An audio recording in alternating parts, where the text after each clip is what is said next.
that they intend to sue me for the $16K, plus whatever is currently in the account, and additional damages and emotional distress on top of that.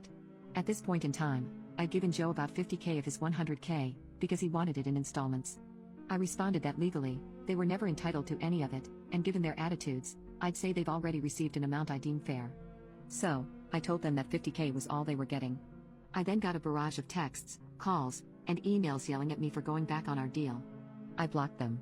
They then took to social media, saying that I was trying to screw them out of their inheritance and rallying our extended family into harassing me over this. It mostly worked as a lot of people messaged me.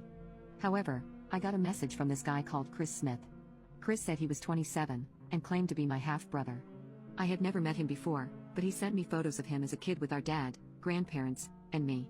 He showed me that he also had an account with $150K in it, and a scan of a letter from our grandparents, saying this money was meant to be shared fairly among Dad's illegitimate children.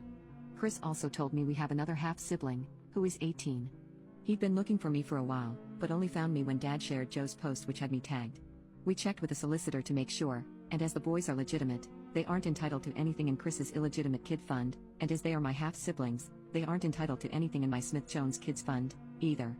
I sent the boys a letter formally telling them to back off, stop posting about me online, and enjoy the $50K because it's all they're getting.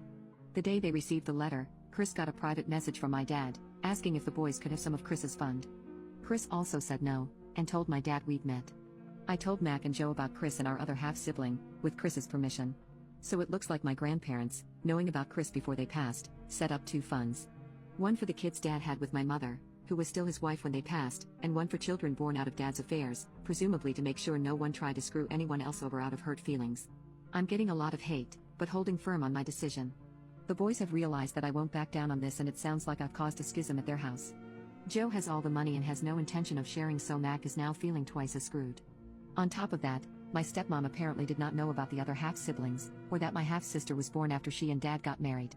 So, she's made Dad move into a hotel. It sounds like Dad is looking for a long-term living arrangement outside of the family home, because it looks like she is not letting him move back in. Dad is begging me to reconsider, but honestly I'm done with all of them except Chris and my sister.